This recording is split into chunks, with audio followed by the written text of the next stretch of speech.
Hello மக்களே, welcome back to my channel. Day 2 in Madurai. So நாங்கள் இப்போ எங்கே போயிட்டுருக்கோம் அப்படின்னு பார்த்தீங்கன்னா, அறுபடை வீடுகளில் 6வது வீடான பழமுதிர் சோலைக்கு தான் போயிட்டுருக்கோம். பழமுதிர் சோலை எல்லாருக்குமே தெரியும்.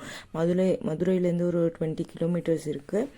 ஸோ இந்த பழமுதிர் சோலை வந்து ஔவையாரையே முருகன் சோதித்து பார்த்த இடம். சுட்ட பழம் வேணுமா, சுடாத பழம் வேணுமா அப்படின்னு சொல்லி ஔவையாரே ஆஃப் பண்ணி அங்கே கெத்தாக உட்காந்த இடம் தான் பழமுதிர் சோலை அப்படின்னு சொல்லிட்டு சொல்கிறாங்க.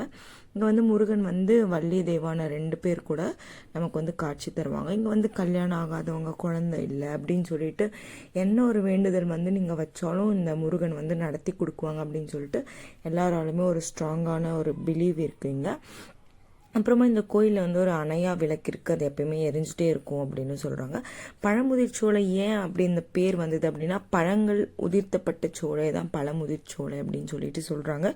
நார்மலாகவே இந்த நாகப்பழம் வந்து ஆடி ஆவணியில் தான் அந்த சீசனில் தான் காய்க்கும். ஆனால் இங்கே பழமுதிர் சோலையில் வந்து பார்த்திங்கன்னா ஐப்பசி மாதம் வந்து காய்க்கும் அப்படின்னு சொல்கிறாங்க. அது ஏன் அப்படின்னு கேட்டிங்கன்னா, இந்த முருகனோட அருளால் அப்படின்னு சொல்லிட்டு சொல்கிறாங்க. ஸ்ட்ரேஞ்சில்.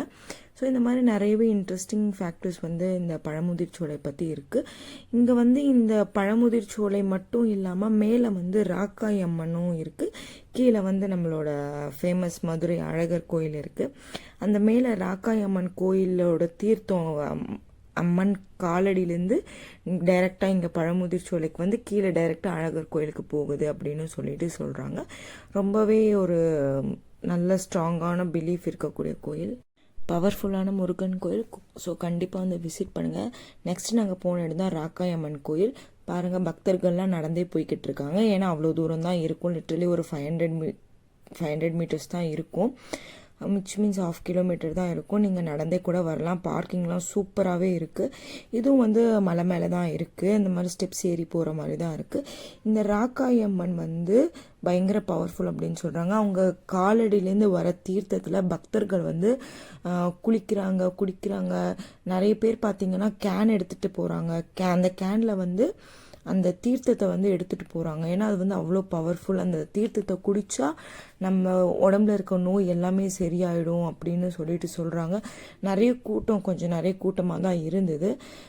எல்லாருமே குளிக்கிறாங்க. அதில் குளிச்சுட்டு அதுக்கப்புறமா அங்கே அந்த தீர்த்தத்தை வந்து குடிச்சிட்டு அதுக்கப்புறமா அந்த தீர்த்தத்தை வந்து வீட்டுக்கும் எடுத்துகிட்டு போகிறாங்க. ஸோ நீங்கள் இங்கே போனீங்கன்னா ஒரு கேன் வாங்கிக்கோங்க. அந்த தீர்த்தத்தை வந்து வீட்டுக்கு எடுத்துகிட்டு போங்க. ஏதாவது நோய் ஏதாவது இருந்தால் கூட அது குடித்தா வந்து சரியாயிடும் அப்படின்னு சொல்கிறாங்க. ஸோ இந்த டெம்பிளையும் மறக்காமல் விசிட் பண்ணுங்கள். ரொம்ப பவர்ஃபுல். டிக்கெட்லாம் என்ன, ஜஸ்ட் ஒரு 15 ருபீஸ் தான் இருக்கும். ஸோ இதெல்லாம் எதுவுமே மிஸ் பண்ணிடாதீங்க. இதெல்லாம் நம்மளோட எப்படி சொல்கிறது, பொக்கிஷம், பாரம்பரியம் அப்படின்னு சொல்லலாம். இதெல்லாம் நம்ம கண்டிப்பாக தெரிஞ்சிருக்கணும். ஸோ நெக்ஸ்ட்டு நாங்கள் போனது வந்து கீழே வந்து அழகர் கோயிலுக்கு தான் நாங்கள் வந்து போனோம். அழகர் கோயில் பற்றி எல்லாருக்குமே தெரிஞ்சிருக்கும். மதுரையோட ஃபேமஸான ஹீரோ அழகர் தான். இந்த அழகர் கோயிலோட ஸ்டோரி வந்து இப்போ பார்க்கலாம். வருஷம் அழகர் வந்து வைகை ஆற்றுல இறங்குறப்போ, சித்திரை திருவிழா அப்போது என்ன கலர் ட்ரெஸ் போட்டிருக்காங்களோ அந்த இயர் வந்து அப்படி தான் இருக்கும் அப்படின்னு சொல்லிட்டு நான் ப்ரிடிக்ட் பண்ணப்படுது. ஃபார் எக்ஸாம்பிள், இப்போ அவர் வந்து ரெட் கலர் ட்ரெஸ் போட்டிருந்தா அந்த இயர் கொஞ்சம் டேஞ்சரஸாக இருக்கும். க்ரீன் கலர் ட்ரெஸ் போட்டிருந்தா அந்த இயர் ஃபுல்லாக செழிப்பாக இருக்கும். எல்லோ கலர் ட்ரெஸ் போட்டிருந்தா அந்த இயர் ஃபுல்லாக மங்களகரமாக இருக்கும் அப்படின்னு சொல்லிட்டு நம்பப்படுது. இந்த அழகர் கோயிலுக்கு கீழேயே பார்த்தீங்கன்னா கருப்பண்ணசாமி, 18ஆம் படி கருப்பண்ணசாமி கோயில் ஒன்று இருக்குது. இந்த 18ஆம் படி கருப்பண்ணசாமி எதுக்கு அப்படின்னு பார்த்தீங்கன்னா, பழைய காலத்தில் வந்து இந்த அழகரோட சிலையும் அழகரோட நகைகளை திருடுறதுக்கான பல முயற்சிகள் எடுக்கப்பட்டிருக்கு. அப்போ ஒரு நாள் வந்து 18 பேர் வந்து இந்த அழகரோட சிலையும் அழகரோட நகையும் திருடிட்டு போகிறதுக்காக வந்திருக்காங்க. அப்போ இந்த கருப்பண்ணசாமி என்ன பண்ணியிருக்கு அப்படின்னா, அந்த 18 பேரையும் வெட்டி சாச்சி படியாக மாற்றி அந்த 18 படிக்கு மேலே உட்காந்துருக்கு அப்படின்னு சொல்லிட்டு சொல்கிறாங்க. இந்த 18ஆம் படி கருப்பண்ணசாமியோட கதவு வந்து வருஷத்துக்கு ஒரே ஒரு முறை தான் திறக்கப்படும், அதாவது ஆடி மாதம் அப்படின்னு சொல்லிட்டு சொல்கிறாங்க. இப்போ வந்து சித்திரை திருவிழா அப்போது அழகர் போட்டுட்டு போகிற நகை, அதுக்கப்புறமா அந்த நூபுர கங்கையிலேருந்து வர தீர்த்தம், இது எல்லாமே அந்த கருப்பண்ணசாமி முன்னாடி வச்சு அவர் ஓகே சொல்லிட்டு அப்புறமா தான் போகும். ஏன்னா இந்த அழகருக்கு வந்து இந்த கருப்பண்ணசாமி வந்து ஒரு பெரிய காவல் தெய்வமாக இருக்கார். அழகருக்கு மட்டும் இல்லை, அந்த ஊரில் இருக்க எல்லா மக்களுக்கும் அப்படின்னு சொல்கிறாங்க. அதனாலவே ஊர் மக்களுக்கு இந்த கருப்பண்ணசாமின்னா பயமும் பக்தியும் ரொம்ப ஜாஸ்தி. இப்போ கூட அந்த அழகர் கோயில் வந்து எல்லாரும் போயிட்டு அப்புறமா பூட்டிட்டு நைட் வந்து இந்த அழகர் கோயிலோட சாவி வந்து கருப்பண்ணசாமியோட நடையில் தான் வச்சுட்டு போகிறாங்க. ஓகேவா? ஸோ இந்த மாதிரி நிறைய இருக்குது இன்ட்ரெஸ்டிங் ஃபேக்டர்ஸ். நெக்ஸ்ட்டு நாங்கள் போன கடை என்னன்னு பார்த்தீங்கன்னா, நிறைய ஃபேமஸ் யூடியூபர்ஸ் சொன்ன அந்த ஒரிஜினல் நெய் மிட்டாய் கடை. அங்கே வந்து பொட்டெலாம் விற்கும், ஹல்வாலாம் சூப்பராக இருக்கும் அப்படின்னு சொன்னாங்க. ஸோ நாங்கள் போய் டேஸ்ட் பண்ணி பார்க்கலான்ட்டு போயிருந்தோம். ஃபஸ்ட்டு நாங்கள் வந்து ஹல்வா வாங்கினோம், அது நல்லாவே இருந்தது.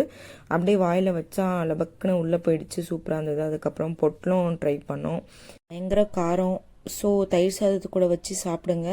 அப்புறமா இது பால்கோவா கொஞ்சோண்டு கொடுத்துருந்தாங்க, அதுவும் நல்லா தான் இருந்தது.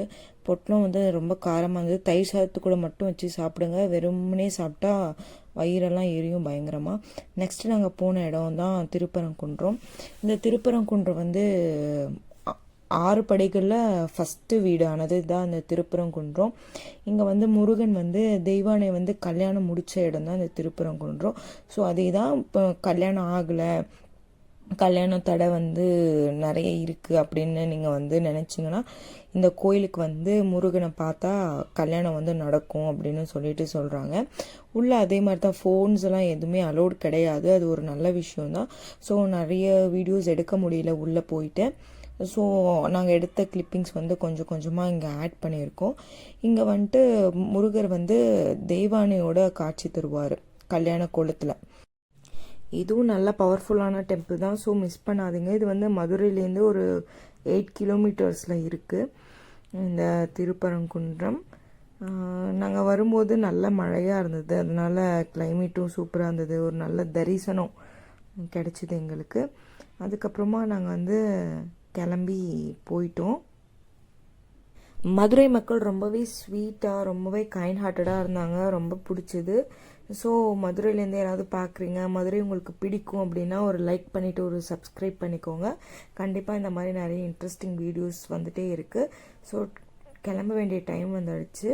ஸோ நெக்ஸ்ட் நாங்கள் போன இடம் என்னென்னு பார்த்தீங்கன்னா, எதுவும் கொஞ்சம் ஃபேமஸான ஸ்பாட் தான், ஹனிஃபா ஜிகிர்தண்டா அப்படின்னு சொல்லிட்டு. டேஸ்ட் வந்து அதே சிமிலராக தான் இருந்தது, இந்த ஃபேமஸ் ஜிகிர்தண்டாக்கும் இதுக்கும் சிமிலராக தான் இருந்தது.